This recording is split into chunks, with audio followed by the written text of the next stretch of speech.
Section 1.1, Rectangular Coordinates. The goal of this lecture will be to introduce the Cartesian plane and how it works, show the distance formula for ordered pairs, and show the midpoint formula for ordered pairs. So before we begin talking about rectangular coordinates, let's quickly recall some basic algebra equations.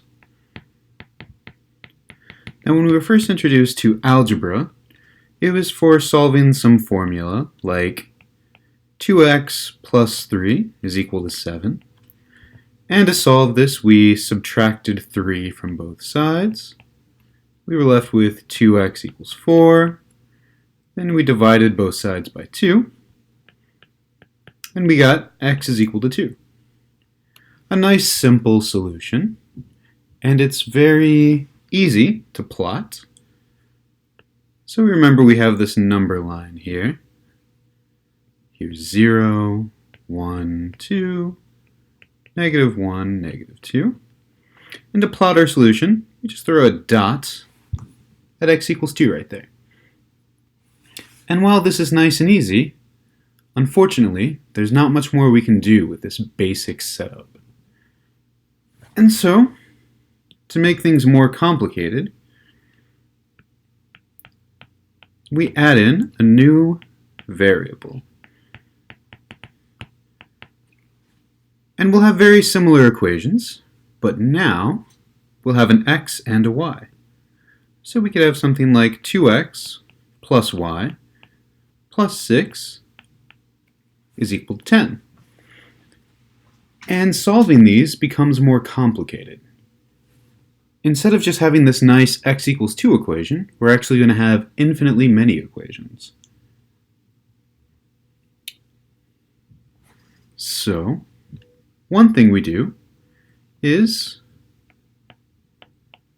we get y by itself,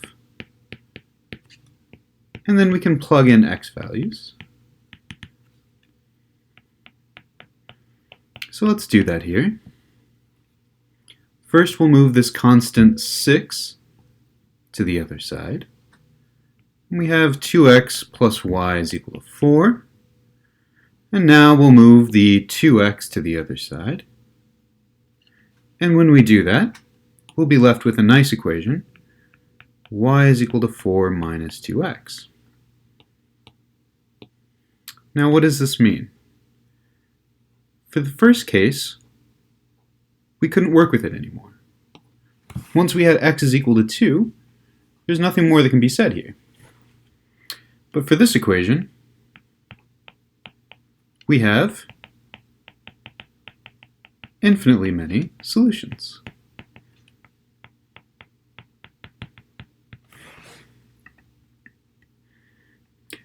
And what the Cartesian plane does is it allows us to graph these solutions and pick an x value and a y value and look at what it means and how we can mess around with this.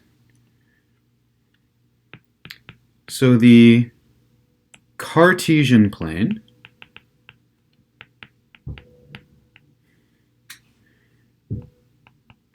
allows us to graph the solution of y is equal to 4 minus 2x, and many other such equations that look very similar to this, and more complicated as the class moves forward. So let's ask ourselves, what is the Cartesian plane? And what are rectangular coordinates?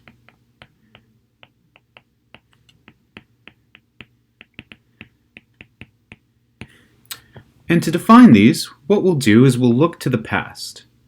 We'll take this number line that we had before, and we'll make a couple marks on it. 0, 1, 2, negative 1, negative 2. And this worked nicely when we had one variable, but since we have two, to graph it, we take another number line and just sort of intersect these two together. And we'll put the same markings on here. 1, 2, -1, -2. And the horizontal one will correspond to our x variable, and the vertical one corresponds to our y variable. And now the only thing we need to do is pick points, x and y, and graph them. So let's make another copy of the Cartesian plane here. Add on our points, 1, 2, -1, -2, 1, 2, -1, -2. And remember, we have a number line for x and a number line for y. And we start marking points on it. So points on the Cartesian plane are called ordered pairs.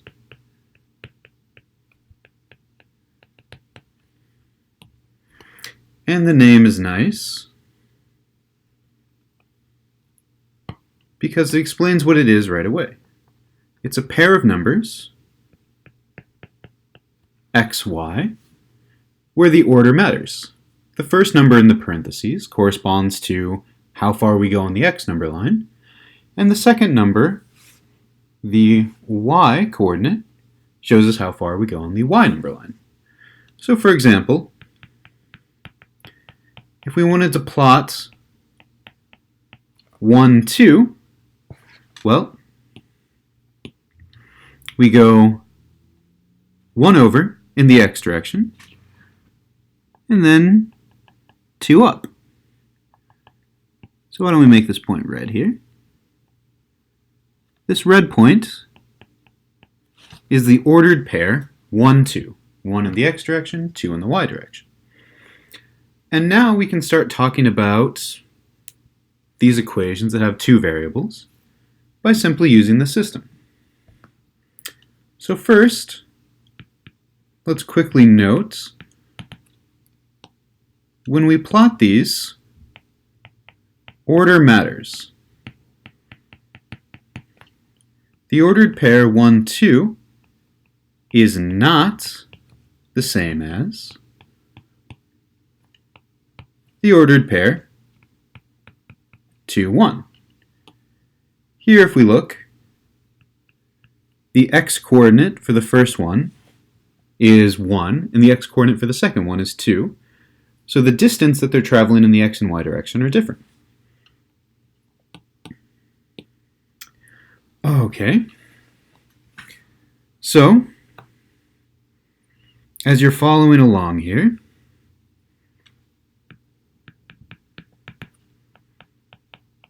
take a second and plot the points 1, 2, 2, 2, and 3, 1. So you can pause it and unpause it when you've done it. And then we'll scroll up and plot these here. So 1, 2 is already on. 2, 2 we'll do in orange. 2 in the x direction, 2 in the y direction. It's this point right here.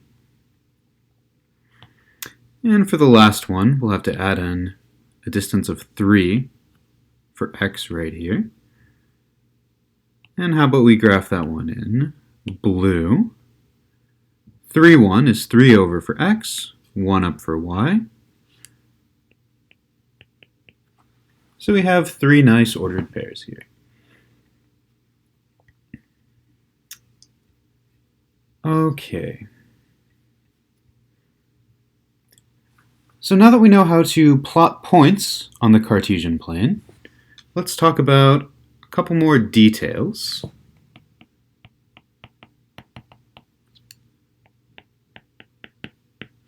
Of the Cartesian plane. So every time we draw it, we do the same.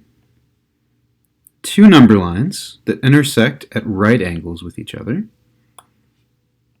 The horizontal one is x, the vertical one is y, and we put positive numbers, well, positive x values on the right side, negative x values to the left, positive y values on top, and negative y values on bottom. And so we want to sort of give names to these window panes that are arising. What does it mean to be over here in this quadrant? Similarly, can we say anything about the other quadrant right next to it? And the answer is yes. As a matter of fact, we give these names. We call the first quadrant the one where x and y are both positive. So any point in the first quadrant will have a positive x value, a positive y value. Any point in the second coordinate, we can see here, should have a negative x value and a positive y value. Quadrant 3 is below quadrant 2. And quadrant 3 is special because both x and y are negative. The last one is quadrant 4. And in quadrant 4, x is once again positive, but now y is negative. And if we note here, the numbering goes counterclockwise, and it gives us a nice way to talk about solutions. Sometimes maybe all we care about is having a positive x value and a positive y value, since we're dealing with, positive things.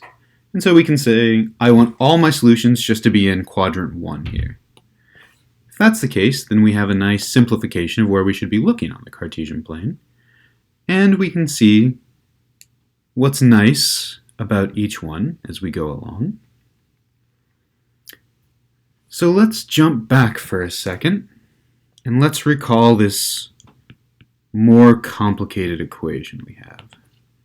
Y is equal to 4 minus 2x. How can we plot this on our Cartesian plane?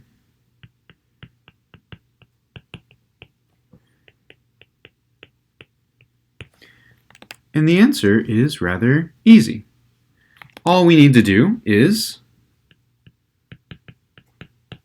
pick a random x value and solve for y. So what does this mean? Well, let's take a look. So here I'm going to write y is equal to 4 minus 2x. And preemptively I'm going to draw my Cartesian plane so we can plot points on it. Okay.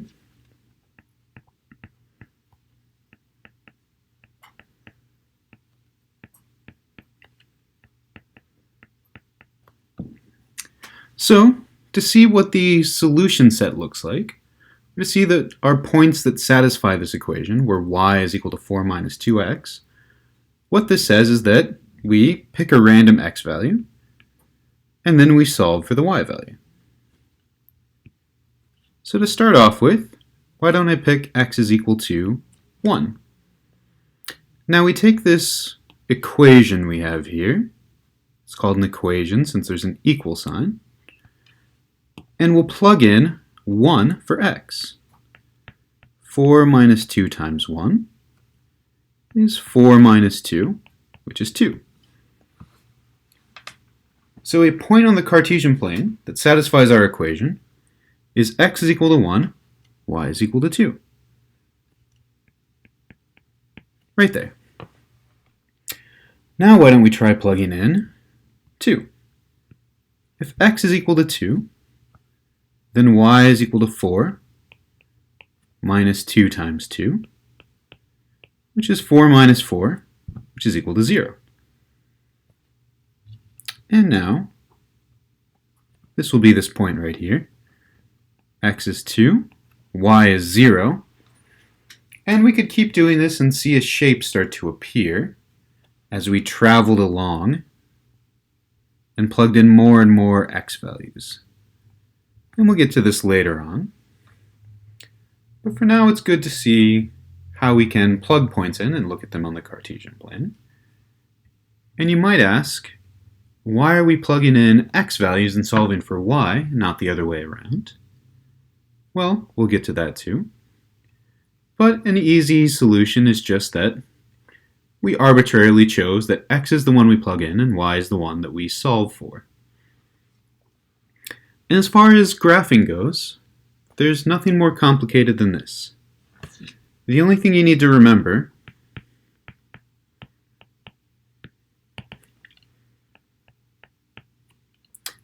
is in an ordered pair,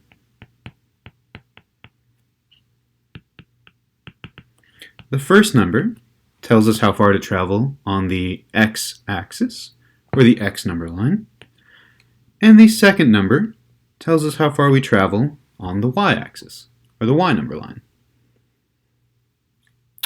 And now that we know how to graph these, let's get a little bit more complicated. Okay, so we'll start and we'll jump back.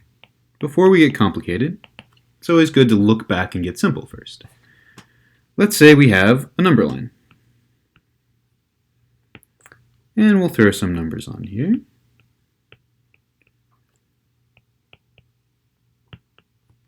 And now let's throw on some points. Let's say we have a solution of x is equal to -1 and x is equal to 2. We might be interested in finding the distance between these 2 points. Or sort of finding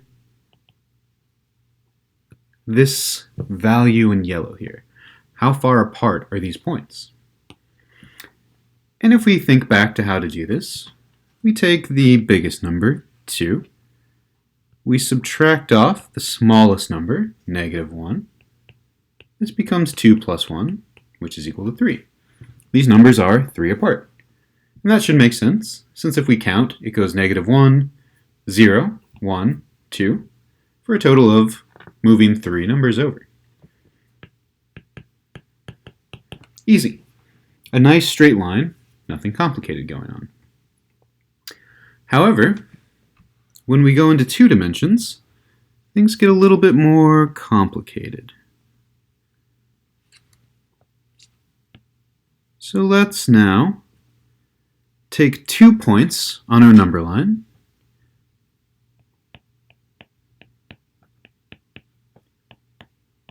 Let's say we take 1, 2, and 3, 2, and we want to find the distance between them. Now when we look at this looks like it should be the same as with just a number line. The distance should be exactly the same way to calculate it, and that's true. These points are 3 minus 1, which is equal to 2 apart from each other. We have to take 2 steps to get from 1, 2 to 3, 2. And the reason why this is that the y-coordinate on both these points is the same. But now, what if that's not the case?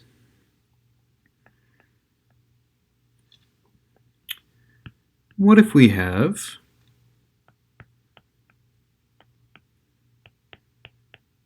some points and they're sort of angled apart from each other? So our first point is 1, 3. For our second point, how about we choose 4, 1. And now we're trying to find the distance between this horizontal line here. At first, it doesn't seem quite that easy to solve. But let's take a look at what's really going on here. Point 1, 3 is 1 over in the x direction, 3 up in the y direction.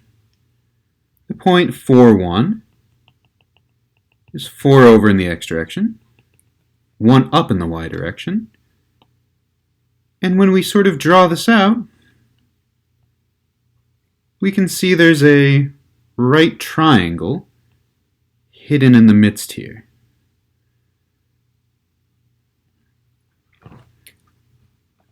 And so maybe we can use this secret right triangle to find the distance of our hypotenuse, or our slanted line here. So the first thing we'll want to do is find the distance of the height, which is in green right here. And just like before, finding the distance of the height should be rather easy, since it's just a nice straight line. And then we find the distance of the base here. Again, it should be easy. So the distance of the height, we start at y equals 1. We move up to y equals 3. So 3 minus 1, which is equal to 2, is the height. The distance of the base is going to be 4 minus 1. We start at 1, move over to 4. So 3 is the base. And now, if we recall the Pythagorean theorem,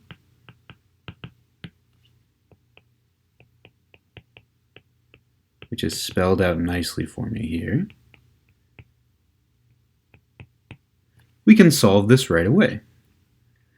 So if we have a right triangle as such, with height A, base B, and hypotenuse C, then A squared plus B squared is equal to C squared. Well, we know what A is. A is 2. So this is 2 squared plus 3 squared is equal to C squared. 4 plus 9 is equal to C squared. 15 is equal to C squared. And so,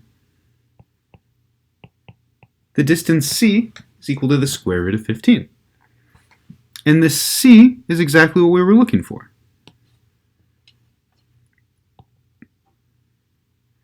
This is the distance between our 2 points.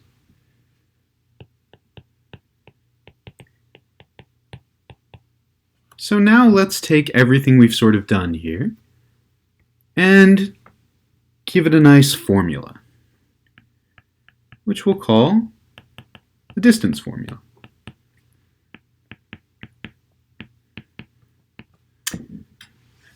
All right. Given 2 points, we'll call the first one x1, y1, and we'll call the second one x2, y2. The distance between them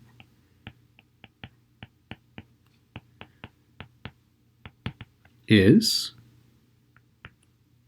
d is equal to the square root of x2 minus x1 squared plus y2 minus y1 squared. And there we go. At first, this formula might look a little bit complicated, especially compared to what we've done before. But when we plug the numbers in, we'll see that this is nothing more than the Pythagorean theorem in action. So remember, our 2 points were 1, 3 and 4, 1. So our x1 is 1, our x2 is 4, our y1 is 3, and our y2 is 1. Now we take these values, we plug them into the distance formula. 4 minus 1 squared plus 1 minus 3 squared. This is equal to 3 squared plus negative 2 squared, which is equal to 9 plus 4, which is the square root of 15.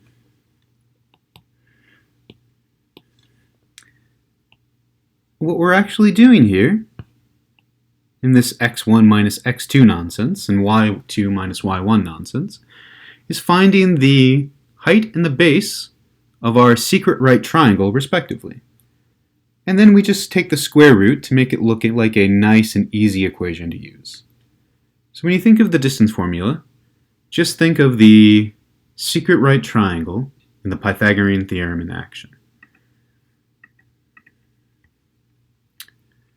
Now we can use this formula to even verify right triangles. So let's do an example.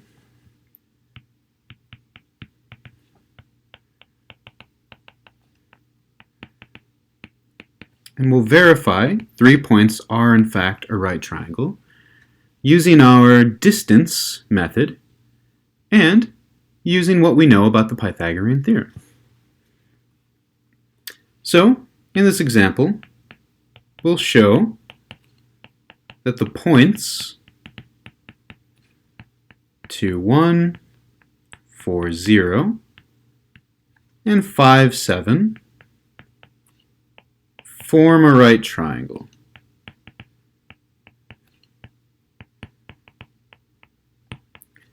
So I'll plot these down really quick. Here we have 2, 1. Here we have 5, 7. And here we have 4, 0. And with these 3 points, we can make a nice triangle.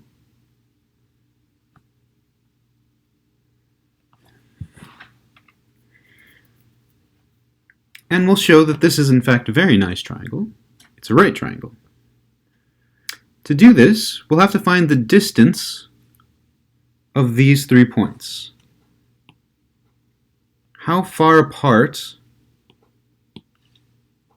are my nice 3 points here? And when we do that, this will tell us the sides of the triangle, and then we can use the a squared plus b squared equals c squared formula to finish it off. So, why don't we call the yellow one D1, the orange one D2, and the green one D3, and find these distances respectively. So to do this, we'll simply use the distance formula. I recommend you try this on your own before we do it to the right here. So pause it for a moment, try to work out these distances, and we'll see what happens. Alright, so let's just use the distance formula right away. If we look, we'll call this top point our x1, y1, and this lower point our x2, y2. And the distance formula was the square root of x1 minus x2, 5 minus 2 squared, plus y1 minus y2, 7 minus 1 squared. And then we just do the math and add them up. So d1 is equal to the square root of 3 squared plus 6 squared, which is the square root of 9 plus 36, which is the square root of 45. Okay, so now we know the length of one side. Let's do the same thing with d2 here. This is the square root of 2 minus 4 squared. We take the 2 points that make up d2, subtract the x coordinates. Then we add the y coordinates subtracted from each other. And here we'll get, this is the square root of 2 squared plus 1 squared, which is the square root of 4 plus 1, which is the square root of 5. And finally we have d3, which is the square root of 5 minus 4 squared plus 7 minus 0 squared, which is 1 squared plus 7 squared. Don't forget that square root, which is the square root of 1 plus 49, which is the square root of 50. Now that we have our three lengths here, is it true that d1 squared plus d2 squared equals d3 squared? And the answer is pretty easily yes. When we write this out, and if we square a square root, the only thing that happens is that it all sort of cancels out. So this says 45 plus 5 is equal to 50, which is true. So with our nice distance formula, we were able to find how long the sides of this triangle were, and then use the Pythagorean theorem to show that in fact this is a right triangle.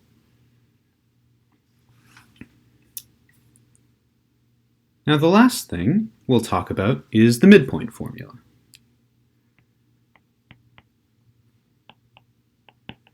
And again, it has a nice compact formula. And what we're trying to find is the distance halfway between any 2 points here. So if we take 2 points, we draw a line between them, what we're looking for is sort of this orange point here, where these two distances are the same. And this might seem complicated, and it is a bit complicated to actually prove it, but using it is pretty easy. So the formula is the following. Given 2 points, x1, y1, and x2, y2, their midpoint is x1 plus x2 over 2, comma y1 plus y2 over 2.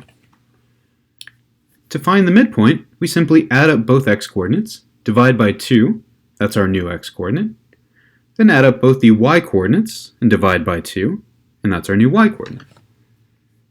So let's see that in action. So example, find the midpoint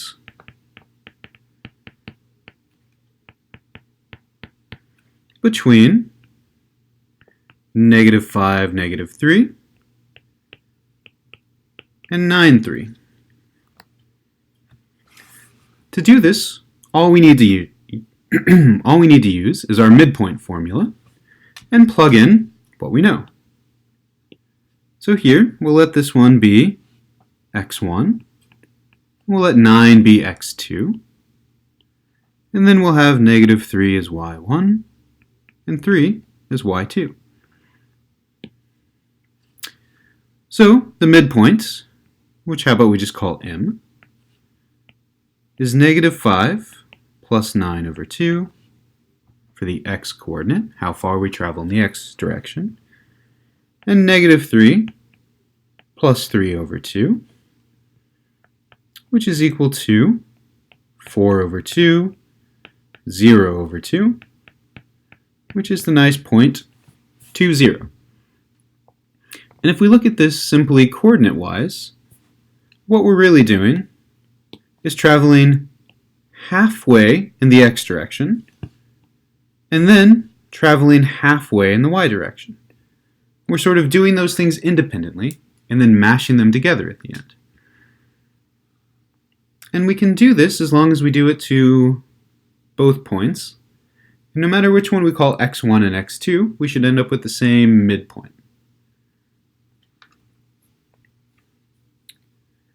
So now we have some basic idea of how the midpoint formula works, and we've seen how to graph points and how to find distances between them. So the very last thing to talk about is how to shift points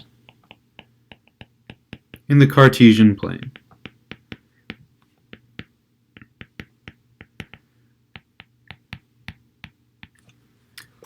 maybe we have some weird triangle.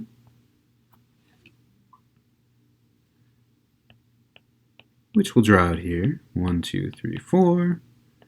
1, 2, 3, 4. And we'll just label quadrant 1 here.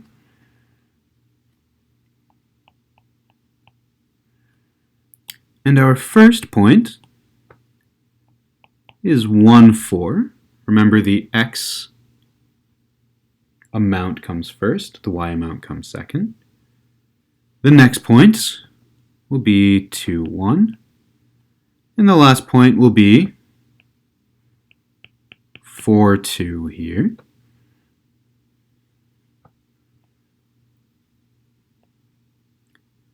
And as it stands, this triangle is just sort of floating out in space. What we want to do is move it over to have 0, 0 in the triangle.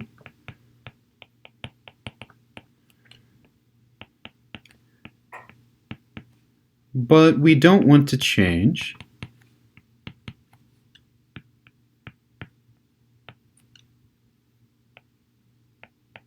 how long the sides are.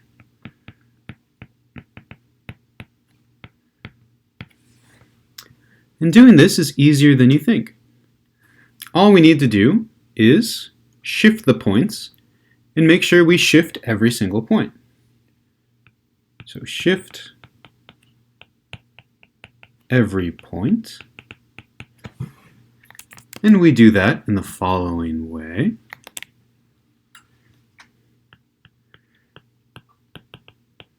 To shift right C units, whatever that C may be, we add C to the x-coordinate.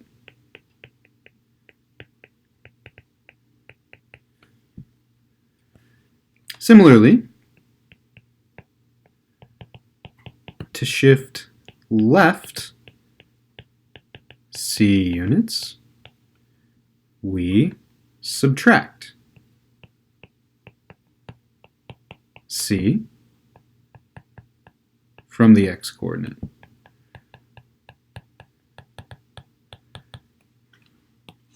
So if we want to move it left and right, all we really need to do is add and subtract values from our x-coordinate. Horizontal corresponds to left and right, so we do it in x. And similarly, if we wanted to shift up or down C units, we add or subtract C from the y-coordinate. If you want to change the height, you need to mess with the y-coordinate. It's the vertical one, so that's what we change to go up and down.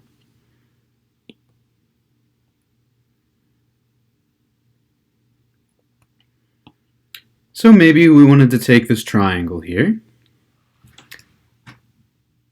and we want to move the point 2, 1 to be 0, 0. Well, what we'd have to do is we'd have to subtract 2 from the x-coordinate and subtract 1 from the y-coordinate to cancel everything out.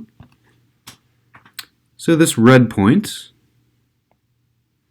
should move here to be 0, 0. 2 minus 2 is 0. 1 minus 1 is 0. The yellow point, first we subtract 2 from the x-coordinate, so it moves to negative 1. And then,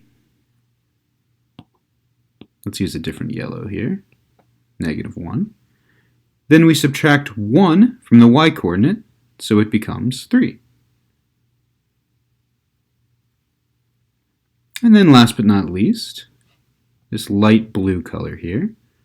First we subtract 2 from the x-coordinate to move it to 2. And then we subtract 1 from the y-coordinate to move it to be the point 1. And we can write these down. This is negative 1, 3. This is 2, 1. And if we look at what happened to each of the corresponding points here, they all got subtracted, 2 in the x-coordinate and 1 in the y-coordinate. And it might not look the same, but this should perfectly preserve the length and allow us to move these shapes around to be easier to deal with. And that's the end of section 1.1.